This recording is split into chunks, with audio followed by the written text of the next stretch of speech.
Portugal, meados do século XIX. O futebol ainda não era um desporto, era apenas uma estranha palavra inglesa dita por marinheiros e comerciantes britânicos, até que alguém decidiu chutar uma bola.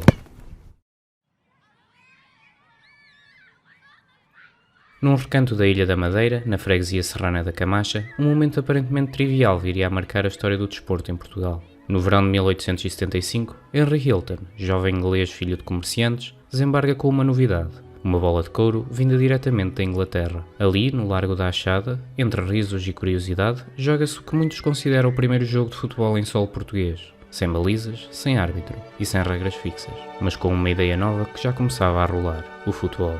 Anos depois, em Lisboa, 3 irmãos da alta sociedade portuguesa regressavam dos seus estudos em Somerset. Os seus nomes eram Guilherme, Eduardo e Frederico Pinto Basto. Mais do que os seus estudos, trouxeram uma paixão que os ingleses já começavam a transformar num fenómeno nacional. Em 1884, os irmãos trazem da Inglaterra para mostrar à aristocracia lisboeta a sua primeira bola de futebol. A ocasião era quase secreta, o cenário o mais nobre possível. Nos jardins da Parada, junto à cidadela de Cascais, onde veraneava a corte real, Guilherme Pinto Basto, o grande pai do futebol em Portugal, organiza um ensaio desportivo. Um jogo informal entre amigos e figuras da elite, viscondes, condes, ministros e fidalgos. Foram precisos 28 jogadores para formar as duas equipas. A maioria nunca tinha sequer visto uma bola daquelas. Assim, pela primeira vez o futebol foi praticado por portugueses no continente. Poucos meses depois, o passo seguinte, o primeiro jogo competitivo com público. Em pleno campo pequeno, ainda sem arena de touros, portugueses e ingleses enfrentavam-se num duelo inédito. De um lado, Guilherme Pinto Basto e vários aristocratas. Do outro, funcionários britânicos das companhias de cabos submarinos. Os mesmos que mais tarde viriam a formar o Carcavelos Futebol Clube, um clube de características inglesas que dominou os primórdios do futebol em Portugal. Foi o primeiro de muitos embates e reza a lenda que a informal seleção de Portugal terá vencido. O Jornal do Comércio noticiou o evento. A bola já não é apenas uma curiosidade de verão. O futebol começava a germinar, entre a elite e olhares curiosos de quem passava.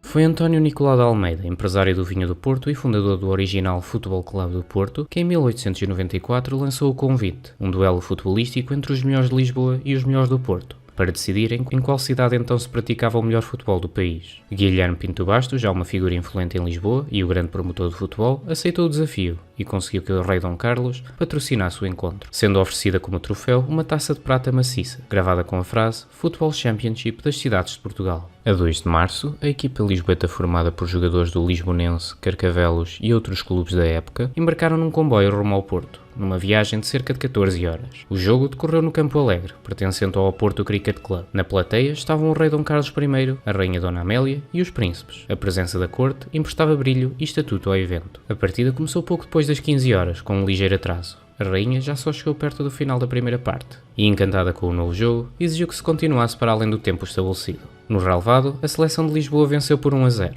um triunfo que lhe valeria o troféu real e o estatuto da primeira equipa portuguesa a conquistar um título oficial. O impacto histórico do confronto foi imediato e internacional. O jogo foi até noticiado na revista inglesa Illustrated Sporting and Dramatic News, um raro destaque para um evento desportivo em Portugal naquele tempo. Apesar do sucesso, a Taça Dom Carlos I, idealizada como uma competição anual, o Championship das cidades de Portugal, jamais voltou a ser disputada, e o próximo troféu do género já só apareceria em plena Primeira República. A crise diplomática do mapa cor-de-rosa ditaria a purga de tudo o que era inglês da sociedade aristocrática, e o futebol não fugiu à regra, relegado a um interregno até ao final do século XIX.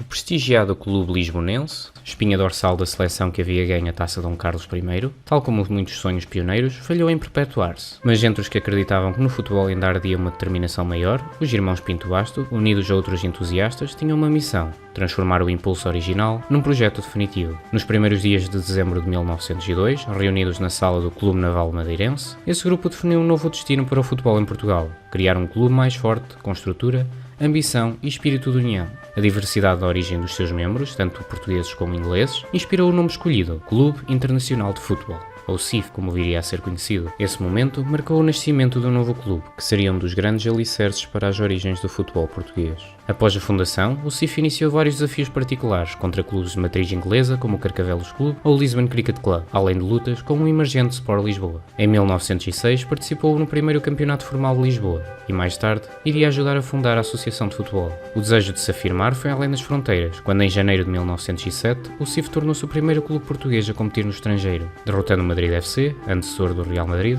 por 2-0. O CIF foi uma das pedras basilares curiosamente esquecidas que impulsionou as primeiras competições organizadas em Portugal, mas apesar de ser a primeira, não foi com certeza a última.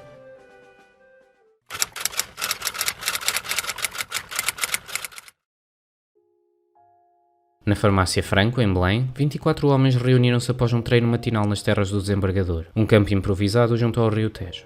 Entre eles estavam nomes como José Rosa Rodrigues, Daniel Brito, Carlos França e, segundo se disputa, Cosme Damião, o espírito que se tornaria o guardião do clube nascente. Dessa reunião nasceu oficialmente o Sport Lisboa. A ata inaugural fixava os seguintes princípios: fomentar o futebol, unir os jogadores e criar identidade num desporto ainda sem raízes profundas em Lisboa. Mais do que uma associação desportiva, era o nascimento de um movimento de jovens idealistas, muitos deles antigos alunos da Casa Pia, que sonhavam com a grandeza e a organização de um clube verdadeiramente português. As cores escolhidas para o equipamento foram o vermelho, que pretendia simbolizar a paixão, coragem e energia, e o branco, que simbolizava a paz. Ainda em 1904, os treinos regulares continuaram a decorrer em Belém. O campo era irregular e muitas vezes partilhado com pastores e crianças, que olhavam curiosas para aquele estranho novo jogo. Ali, o futebol deixava de ser apenas uma curiosidade da elite e começava a ganhar forma como o desporto da paixão popular. O primeiro jogo oficial do Sport Lisboa aconteceu em 1 de janeiro de 1905, contra a equipa do Campo de Ourique. A vitória por 1-0 foi um sinal simbólico. O clube não só existia, como estava pronto para competir. Jogar de vermelho, num terreno sem linhas pintadas, era já um ato de afirmação. Entre 1905 e 1906, o clube cresceu rapidamente. Multiplicaram-se os jogos particulares, com clubes como o Carcavelos e o CIF, alimentando uma rivalidade saudável, que colocava portugueses contra ingleses e aristocratas. E com o tempo, o Sport Lisboa já começava a distinguir-se pela sua base popular.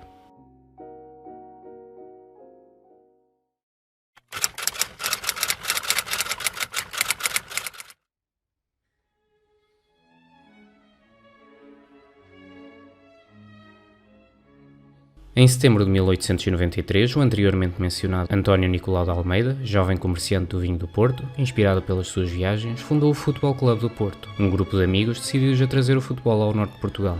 Pouco depois, o clube protagonizou tal jogo memorável contra a seleção de Lisboa, com o rei Dom Carlos e a rainha Dona Amélia presentes no Campo Alegre. Porém, como nem todas as histórias duram, motivado pelos pedidos da sua esposa, que via o futebol como um jogo demasiado violento, António afastou-se do clube, que desapareceu dos registros até ao início do século XX. Há uma tensão histórica quanto à data de fundação do clube portista. Embora o site oficial ainda mantenha 1893 como ano da fundação, com base num anúncio do Jornal Diário Ilustrado e registros da sua atividade inicial, há quem questione esse relato, definindo-o como uma revisão histórica forçada e sem fundamento. Segundo essas vozes, o clube com atividade consolidada nasceu de facto em 1906, obra de José Monteiro da Costa, e não em 1893, referindo que se tratam de duas entidades distintas, ainda com nomes e projetos semelhantes. De qualquer forma, tenha a fundação acontecido em 1893 ou não, o verdadeiro ponto de partida do Futebol Clube do Porto aconteceu em 2 de agosto de 1906, quando José Monteiro da Costa, recém-regressado da Inglaterra e tingido pela paixão do futebol, reergueu o projeto do Futebol Clube do Porto e fez nascer um clube polidesportivo com o futebol como principal modalidade. As cores, o azul e branco, foram escolhidas como símbolo da ligação à cidade e à pátria, representada nas cores da monarquia.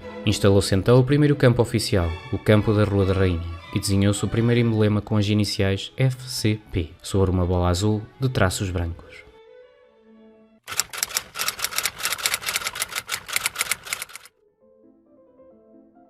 Para o Sporting, tudo começou em 1902, com a fundação do Sport Clube de Belas, idealizado por um conjunto de jovens aristocratas, entre os quais Francisco da Ponte Horta Gavazo e o seu irmão José Maria Gavazo. O clube chegou até a realizar um jogo em Setiais, com a presença da família real. Uma derrota pesada por 14-0 deitou por terra as ambições dos jovens, mas apenas momentaneamente. Em 1904, 2 anos depois, o movimento reviveu em Lisboa com a criação do Campo Grande Futebol Clube, fundado por membros do Clube de Belas, entre eles José Alvalade, José Strompe e os irmãos Gavazo. A prática desportiva convivia com piqueniques e eventos sociais, mas a vontade de construir algo maior começava a emergir. O ponto de viragem aconteceu em 1906, com uma cisão resultado de divergências entre os sócios do Campo Grande, que alterariam para sempre o rumo do futebol lisboeta. Em abril, José Alvalade, apoiado financeiramente pelo avô, o Visconde de Alvalade, e desiludido com o rumo do Campo Grande, propôs criar um clube com verdadeira ambição desportiva. Em 1 de julho de 1906, surgiu então definitivamente o Sporting Clube de Portugal. Ali, José Alvalade proclamou: "Queremos que o Sporting seja um grande clube, tão grande como os maiores da Europa." O número de sócios cresceu rapidamente e contava já 45 membros até ao final do ano. A inspiração para o símbolo veio do anel de família do sócio fundador Fernando Castelo Branco, que tinha o leão rompante como emblema.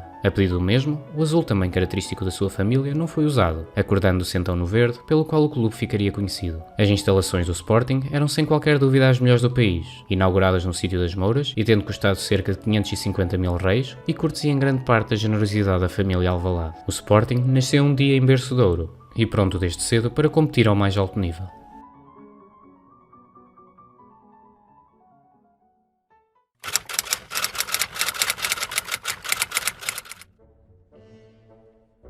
Na primavera de 1906, a revista Tiro e Sport decidiu apostar no futebol e organizar um torneio verdadeiramente estruturado, com regulamento, árbitros credenciados, campo próprio e prémio em bronze oferecido pela Casa Sena. Este troféu seria vencido pelo Lisbon Cricket, após derrotar o Sport Lisboa e o CIF na final. Inspirados pelo sucesso desse torneio, os 4 principais clubes de Lisboa, o CIF, Sport Lisboa, Carcavelos e Lisbon Cricket Club, reuniram-se e aprovaram a criação informal da primeira versão de um campeonato em liga. O Campeonato de Lisboa de 1906-1907, o primeiro do género a ser disputado no país. Aquilo que se pode chamar a primeira época futebolística teve início a 1 de novembro de 1906, desta vez com o CIF a bater o Lisbon Cricket por 3-2. Apesar da vitória no primeiro jogo oficial ser do CIF, este terminaria em último lugar. O campeão foi o Carcavelos, o clube de matriz inglesa, formado por funcionários da Companhia de Cabos Submarinos, sediada em Cascais. Quem mais surpreendeu foi o vice-campeão, o Sport Lisboa. Para o recém-fundado clube, aquela foi a primeira temporada de competição oficial e acabaria por destacar o clube para as massas que observavam o nascer do futebol português. O jogo mais memorável da época foi o triunfo do Sport Lisboa por 2-1 sobre o invencível Carcavelos, já que impediu a equipa britânica de ficar invicta neste primeiro campeonato. Apesar do interesse que despertou o primeiro campeonato de Lisboa, o verdadeiro futebol português, carregado de emoções e rivalidades intensas, viria apenas a aparecer no ano seguinte.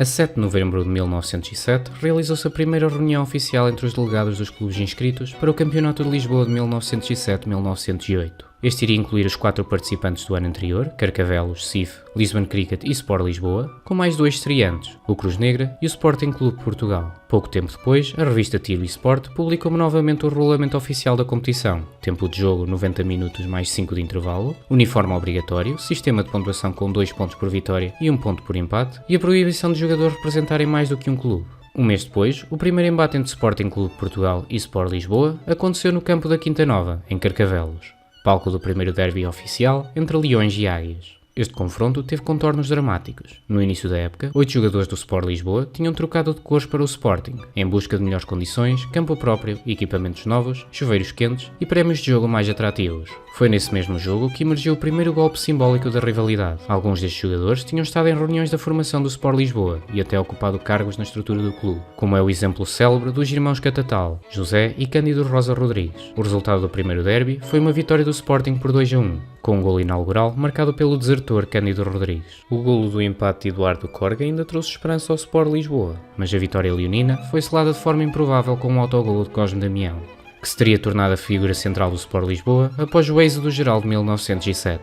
O derby trouxe também um momento simbólico. O Sporting e o então Sport Lisboa, mais tarde o Benfica, vestiram pela primeira vez os estilos visuais que se tornariam icónicos, com o Sporting a usar o equipamento de listra verde vertical, conhecida como Stromp Kit. Desde esse dia que Benfica e Sporting se defrontam pelo menos uma vez por ano sem falta, numa rivalidade verdadeiramente histórica, das mais antigas da Europa. No final da temporada, na primavera de 1908, o Carcavelos sagrou-se campeão invicto com 10 vitórias em 10 jogos e 61 golos marcados para apenas 6 sofridos. O Sporting ficou em segundo lugar, ultrapassando os rivais do Sport Lisboa e afirmando-se como o novo grande clube lisboeta e português.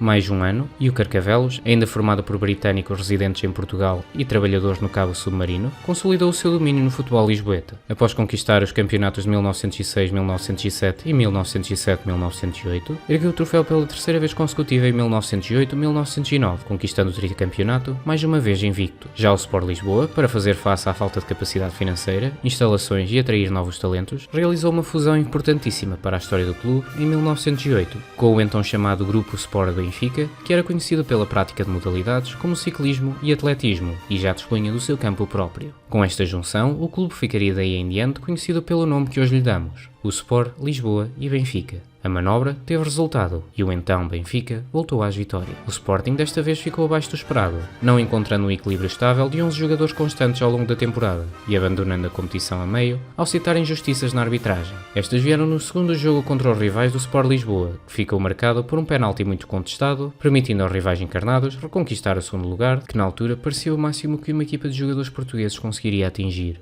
A título de curiosidade, no Porto o futebol oficial ainda estava por vir, sendo o cenário futebolístico na Invicta marcado por duelos amigáveis entre os três principais clubes da cidade, entre eles o Boa Vista, o Leixões e, claro, o Futebol Clube do Porto. Este último, ainda com poucos recursos, já começava a fazer viagens internacionais até à Galiza, para enfrentar o Real Fortuna de Vigo. Estas primeiras visitas não foram sucessos para os azuis e brancos, aliás, longe disso. O futebol português, fosse em Lisboa ou no Porto, ainda tinha muito o que evoluir. Felizmente, no ano seguinte, na quarta edição do Campeonato de Lisboa, um novo marco histórico viria a acontecer, com contornos verdadeiramente inesperados.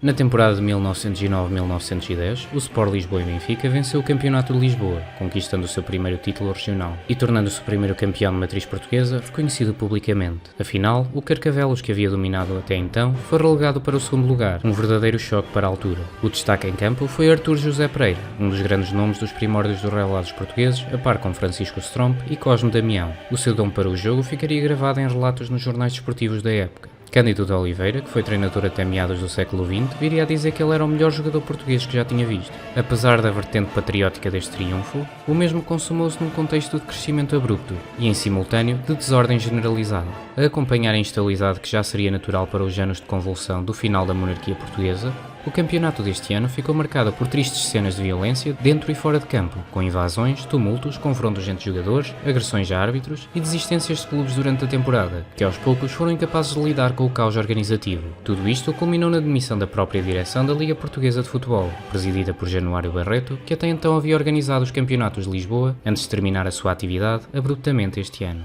Era evidente que a paixão das massas pelo futebol só crescia em popularidade, com assistências a rondar os 5.000 espectadores. Inclusive, foi nesta época que se realizou o primeiro jogo com bilhete pago em Portugal, um Benfica Sporting no Lumiar, a 27 de fevereiro de 1910. Ao mesmo tempo, faltava capacidade de organização e cultura desportiva para corresponder a este novo clima. A LPF, criada para estruturar o futebol nacional, tinha claramente perdido o controle. A ausência de regras claras e árbitros imparciais tornou tudo instável. Jogadores trocavam de clubes sem aviso, clubes abandonavam disputas e não havia uma estrutura disciplinar sólida. Este capítulo revela como o futebol português, embora aquecido por paixão e emergente popularidade, ainda carecia de estrutura e estabilidade. Mas foi precisamente entre o tumulto que iria nascer um novo panorama de organização, com a inauguração da Associação de Futebol de Lisboa, a primeira organização regional que até aos dias de hoje ainda perdura. Na época seguinte, para condizer com esta refundação, um nome histórico e familiar iria regressar ao topo. Subscrevam ao canal para não perder o próximo episódio, com a evolução do futebol português na Primeira República e o começo das competições oficiais fora de Lisboa. Vemo-nos no próximo vídeo.